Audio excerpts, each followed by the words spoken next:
Hello guys, once again welcome back to the channel Commerce Media. I hope you guys are doing absolutely fine. तो आज हम बात करने वाले हैं अपनी डायरेक्टिंग की one of the most important video, जहां पर हम बात करेंगे इंसेंटिव्स के बारे में। जी हाँ, इंसेंटिव्स क्या होते हैं? जैसे कि हमने अपनी लास्ट वीडियो से मैं डिस्कस किया था मोटिवेशन, और हमने वहां पर डिस्कस की थी मैस्लो की हायरार्किकल थ्योरी ऑफ मोटिवेशन, जिसमें हमने समझा था कि अब्राहम एच मैस्लो ने न केवल ह्यूमन के अंदर 5 बेसिक नीड्स को आइडेंटिफाई किया था, और ये भी बताया था कि वो कौन कौन से इंसेंटिव्स हैं जिनसे हम ह्यूमंस की नीड को या एम्प्लॉयज की नीड को सेटिस्फाई कर सकते हैं। आज हम उसी इंसेंटिव्स के बारे में बात करने वाले हैं और समझने वाले हैं इंसेंटिव्स, उनके टाइप्स, और स्पेसिफिकली बात करेंगे फाइनेंशियल इंसेंटिव्स के बारे में। तो सबसे पहले हमें यह जानना होगा कि इंसेंटिव्स क्या होते हैं। इंसेंटिव्स बेसिकली टूल्स होते हैं, कुछ ऐसे टूल्स जिनका मैनेजर यूज करता है। अब यहां पर ये टूल्स कौन से हो गए? फाइनेंशियल और नॉन फाइनेंशियल। तो what do you mean by incentives? तो incentives are the tools that manager use, जिनका मैनेजर यूज करता है। और क्यों यूज करता है फाइनेंशियल नॉन फाइनेंशियल इंसेंटिव का? ताकि वो एम्प्लॉइज को मोटिवेट कर सके और वो अपनी परफॉर्मेंस का बेस्ट दे सके, वो अपनी एबिलिटी का बेस्ट परफॉर्म कर सके, और ऑर्गेनाइजेशन अपने गोल को इफेक्टिवली और एफिशिएंटली अचीव कर पाए। ये तो थी बात इंसेंटिव की। इंसेंटिव को बेसिकली कैटेगराइज किया गया है 2 टाइप्स में। पहला financial incentive, non financial incentive. Financial incentives क्या होते हैं?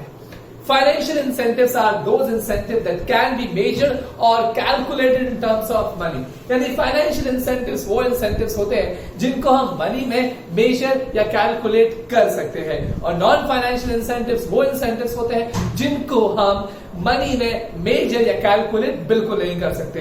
तो आज हम बात करने वाले हैं सिर्फ और सिर्फ फाइनेंशियल इंसेंटिव्स के बारे में, और नॉन फाइनेंशियल इंसेंटिव्स की वीडियो कल आपको इसी वक्त हमारे चैनल पर अवेलेबल हो जाएगी। तो आज बात करते हैं फाइनेंशियल इंसेंटिव्स, यानी जिनको हम मनी में मेजर कर सकते हैं, और उसके कुछ एग्जाम्पल या कुछ टाइप्स। तो फाइनेंशियल इंसेंटिव का जो सबसे बड़ा टाइप है वो है पे एंड अलाउंसेस। हम जानते हैं कि ऑर्गेनाइजेशन में काम करने वाले पब्लिक, प्राइवेट, जॉइंट सेक्टर, किसी भी सेक्टर में कोई भी एम्प्लॉइज हो, बेसिक सैलरी हमेशा एक सोर्स ऑफ मोटिवेशन हर एम्प्लॉय के लिए होती है। और इसी सैलरी में इंक्लूड होते हैं कई सारे अलाउंसेस, जैसे कि TA, travelling allowances, DA, DNS allowances या हाउस रेंट अलाउंसेस।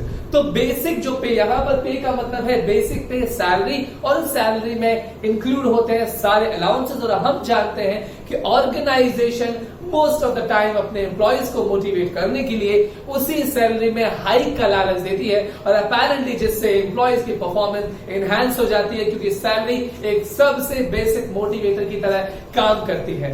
दूसरी हम बात करते हैं प्रोडक्टिविटी लिंक्ड विद वेजेस। ये इंसेंटिव टेलर के डिफरेंशियल पीस रेट सिस्टम जैसा ही है। ये बेसिकली उस ऑर्गेनाइजेशन में यूज किया जाता है जहां पर जो वेजेस है, या फिर जहां पर वेजेस प्रोडक्शन के हिसाब से दी जाती है। मोस्ट ऑफ द टाइम ऐसा होता है कि वर्कर्स अच्छा प्रोडक्शन नहीं दे पाते ऑर्गेनाइजेशन को, और जिससे ऑर्गेनाइजेशन की प्रोडक्टिविटी धीरे धीरे कम होने लगती है। तो उनसे प्रोडक्शन ज्यादा करवाने के लिए टेलर ने भी सेम टेक्निक दी थी, जहां पर टेलर ने ये सजेस्ट किया था कि we should just link the wages with the productivity, यानी जो जितना बनाएगा वो उतना पाएगा। ठीक है, तो प्रोडक्टिविटी लिंक विद वेजेस में what the organisations are doing, they are just linking the wages with the productivity. If the worker is producing more, he will be getting more, and vice versa. Then we are moving toward the next point. Next allowances है जो कि है bonus. What do you mean by bonus? Bonus एक ऐसा incentive है which is given over and above salary. Salary के अलावा दिया जाने वाला इंसेंटिव बोनस कहा जाता है। Bonus according to the government एक बहुत कस्टमरी थिंग है जो हर ऑर्गेनाइजेशन को अपने एम्प्लॉइज को ऑफर करना ही करना है। 8.33% सैलरी का हर ऑर्गेनाइजेशन को एज ए बोनस अपने एम्प्लॉइज को ऑफर करना ही करना होता है। और आजकल ये ट्रेंड है कि ऑर्गेनाइजेशन बोनस को स्पेसिफिकली फेस्टिवल्स के टाइम देती है, जैसे ईद है, दिवाली है, होली है, ये वगैरह। तो ये भी एक ऐसा मोटिवेटर की तरीके से काम करता है जिससे एम्प्लॉइज की परफॉर्मेंस अपैरेंटली बढ़ जाती है। यहाँ पर जो मोटिवेटर जो वर्ड आया, मैं आपको बता दूं कि मोटिवेटर का मतलब मोटिवेशन चैप्टर में उस पर्सन से नहीं है जो मोटिवेट करता है। याद रखिएगा, मोटिवेटर का मतलब होता है वो इंसेंटिव जिनको यूज करके मैनेजर अपने एम्प्लॉइज की परफॉर्मेंस को एनहांस करता है। हम चौथी बात करते हैं प्रॉफिट शेयरिंग की। कुछ ऑर्गेनाइजेशन अपने एम्प्लॉइज की परफॉर्मेंस को इम्प्रोवाइज करने के लिए what they are doing, they are just sharing the part of the profit with the employ.